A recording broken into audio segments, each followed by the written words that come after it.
Hei kaikki ja tervetuloa seuraamaan Langassa piehtarointia podcastin jaksoa numero 26. Tänään on lauantai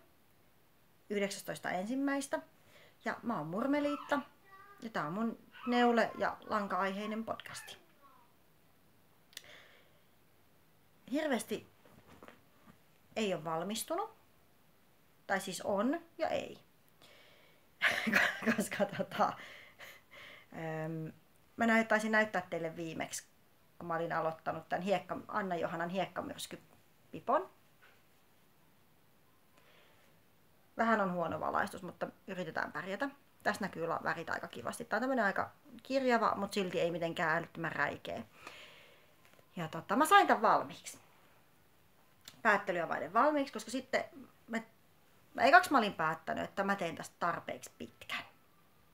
Että sen saa, tämän käänteen saa kaksinkerroin.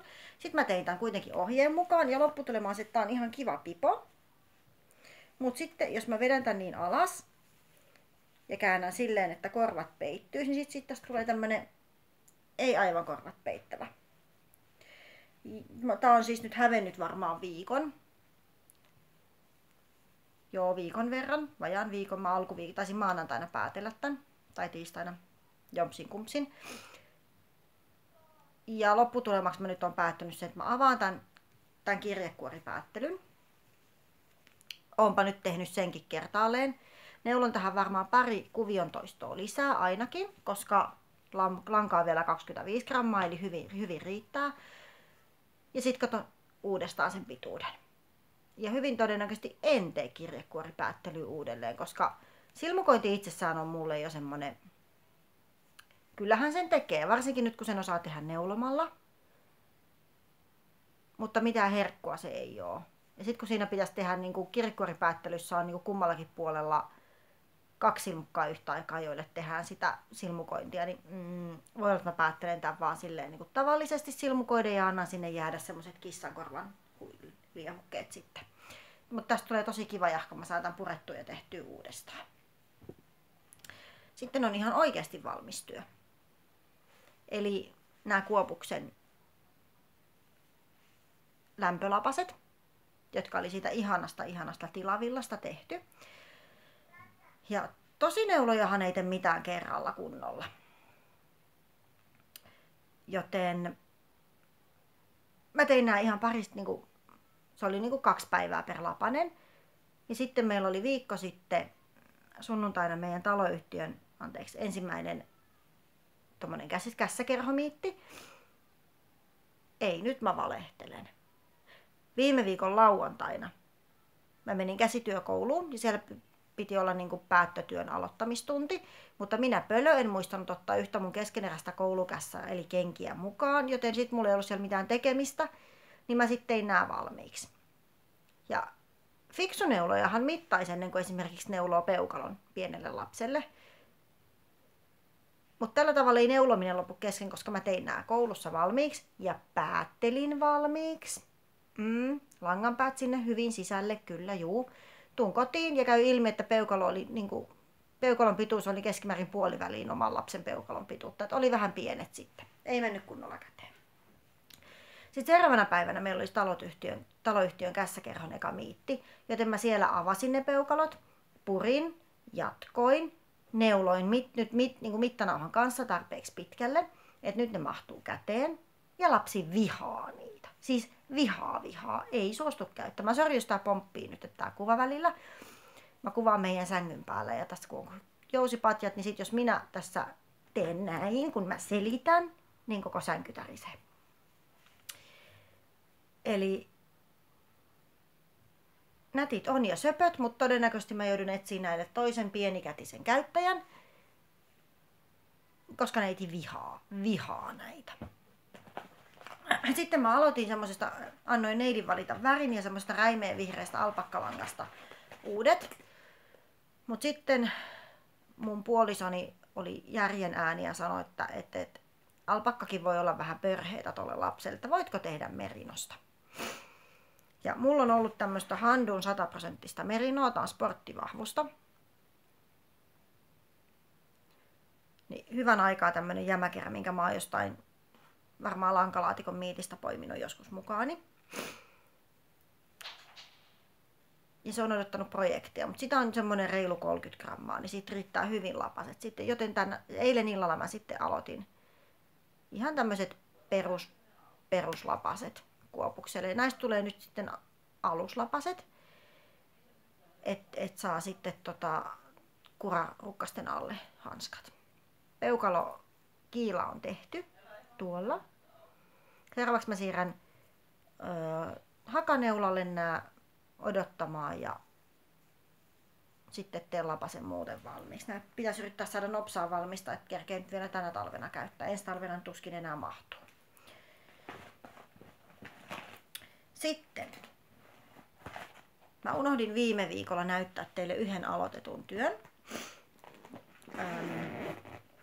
Lankalaatikossa on semmonen niin kuin tylsistä tyllisimmät sukat ketju, eli tyylin aina oikeita tai muuta. Mä aloitin ne tekemään tästä Petrikornsin Sudden Rainbow-väristä. Tää oli jo valmiiksi kerällä, koska mä olin aloittanut tekemään tästä yhtä paitaa. Mutta se läikitty silleen, aluksi mä tykkäsin siitä, miten se läikitty sinne kaulukseen. Mutta sitten kun mä jatkoin pidemmälle raglalle noita lisäyksiä, niin sitten se ei enää tuntunut kivalta. Joten sitten mä aloitin tekemään näistä, kun tää on kerran sukkalankaa, niin itselleni mä polvisukat.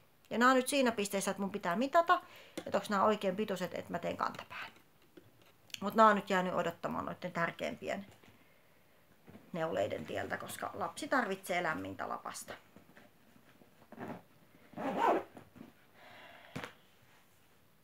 Ja siinä kaikki tällä erää. Mulla ei oikeasti ole hirveästi mitään näytettävää. Mä en ole ostanut yhtään mitään. Suunnitelmissa on edelleen tehdä ne miekat lapsille, ainakin tolle nuoremmalle. Todennäköisesti sit myös vanhempi haluaa. Miehen paita on edistynyt vähäsen, siinä on helma valmis. Ja hiha aloitettu. Itse asiassa hiha on varmaan kohta puolivälissä.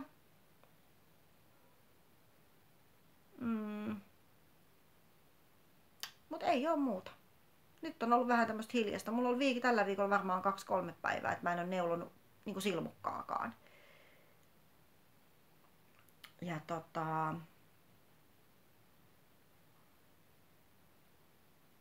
mä kattelin tossa mun muistiinpanoja, että mä tällä kertaa unohda mitään. Kiitokset kaikille arvontavoittajille vielä, ootte ilmoittautuneet. Ja mä en ole muistanut lähettää niitä paketteja. Nyt on ollut vähän huono muistamisen kausi, mutta mä laitan ne nyt ensi viikolla postiin. Mä sit laitan teille jokaiselle vielä kuittauksen siitä, että kun se sinun pakettisi on lähtenyt.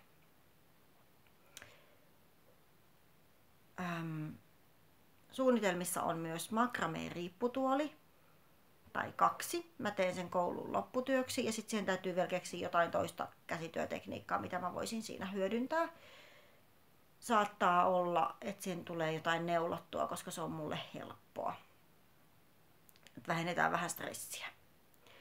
Mut tosiaan, tää on Langassa piehtarointi ja neule podcast. Kiitos kun katsoit. Kiitos jos jätät kommenttia täällä tai Ravelryssä, Facebookissakin voi, jos mä muistan tällä kertaa. No nyt tällä kertaa mä yritän muistaa, siis laittaa useampaan paikkaan näkyviin mun jakson. Viimeksi se unohtui. Ei sen kummempaa. Yritetään nähdä taas parin viikon päästä. Jos olisi jotain taas näytettävää ja silleen. Yritän käyttää Stasia nyt vähemmäksi. Mutta saa nähdä kuinka sekään sitten onnistuu, koska aina tulee jotain ihanaa. Ja esimerkiksi nyt löytyi Jonna Hietala julkaisi justiinsa meripaidan semmoisesta superbulkystä langasta.